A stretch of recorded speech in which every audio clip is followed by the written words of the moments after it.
Assalamualaikum warahmatullahi wabarakatuh. Jumpa lagi di pertemuan kedua di kelas IPS kelas 7. Hari ini Ibu akan membahas tema potensi sumber daya alam. Silakan disimak ya. Sumber daya alam. Standar kompetensi menganalisis fenomena biosfer dan antrosfer. Kompetensi dasar menganalisa sebaran tumbuhan dan hewan. Tujuan siswa menjelaskan konsep sumber daya alam. Kedua, mengklasifikasi sumber daya alam. Ketiga, mengidentifikasi akibat eksploitasi sumber daya alam. Materi pembelajaran pendekatan geografi, indikatornya menjelaskan konsep dasar sumber daya alam, menjelaskan peta persebaran sumber daya alam. Sumber daya alam atau bisa disebut SDA adalah segala sesuatu yang muncul secara alami yang dapat digunakan untuk memenuhi kebutuhan manusia. Pada umumnya yang di dalamnya tidak hanya terdapat komponen biotik seperti tumbuhan dan hewan, melainkan terdapat komponen abiotik seperti air, logam, dan tanah.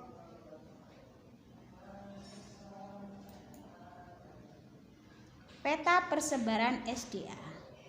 Coba dilihat itu. Sumber daya alam berdasarkan sifatnya ada dua, sumber daya alam yang dapat diperbaharui dan sumber daya alam yang tidak dapat diperbaharui. Berdasarkan potensinya, sumber daya alam dibagi menjadi dua, sumber daya alam materi, sumber daya alam energi, dan sumber daya alam ruang. Sumber daya alam berdasarkan potensinya. Sumber daya alam materi merupakan sumber daya alam yang dimanfaatkan fisiknya, contoh emas, besi. Kemudian sumber daya alam energi merupakan sumber daya alam yang dimanfaatkan energinya, contoh batu bara, minyak bumi. Berikutnya, sumber daya alam ruang merupakan sumber daya alam yang berupa ruang, contoh tanah. Berdasarkan jenisnya, sumber daya alam dibagi menjadi dua, sumber daya hayati, biotik, atau sumber daya non-hayati, abiotik. Sumber daya alam berdasarkan jenisnya. Yang pertama, sumber daya alam non-hayati merupakan sumber daya alam yang berupa benda-benda mati, contoh tanah, kayu, dan lain-lain.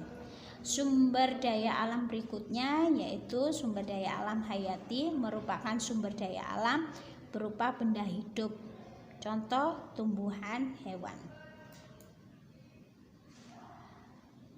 Pada umumnya, sumber daya alam berdasarkan sifatnya dapat digolongkan menjadi SDA yang dapat diperbarui dan SDA tidak dapat diperbarui. SDA yang dapat diperbarui adalah kekayaan alam yang dapat terus ada selama penggunaannya tidak dieksploitasi berlebihan.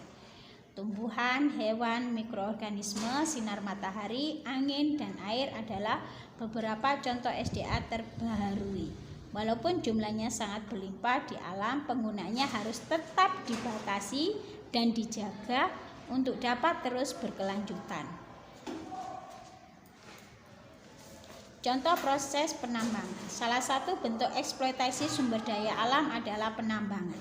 Penambangan dalam hal ini meliputi pertambangan bahan galian logam, batu bara, pasir, dan sumber daya alam lainnya. Coba diperhatikan itu sumber daya alam. Akibat eksploitasi sumber daya alam. Eksploitasi sumber daya alam secara berlebihan tanpa memperhatikan aspek peran dan fungsi alam ini terhadap lingkungan dapat mendatangkan berbagai macam bencana alam seperti tanah longsor, banjir, kabut asap, pemanasan global, hingga bencana lumpur panas seperti di Sidoarjo.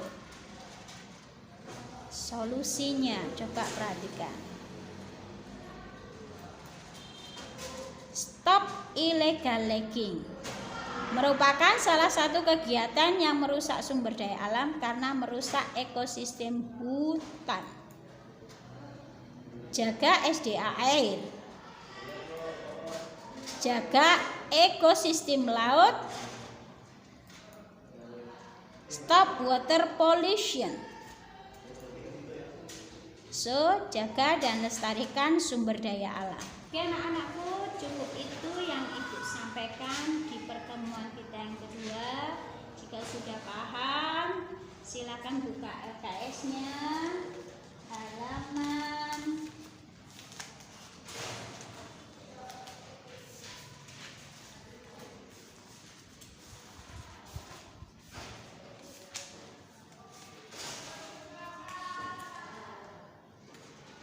36 sampai halaman 37. Jika kurang paham, kalian bisa chat via WA. Terima kasih. Assalamualaikum.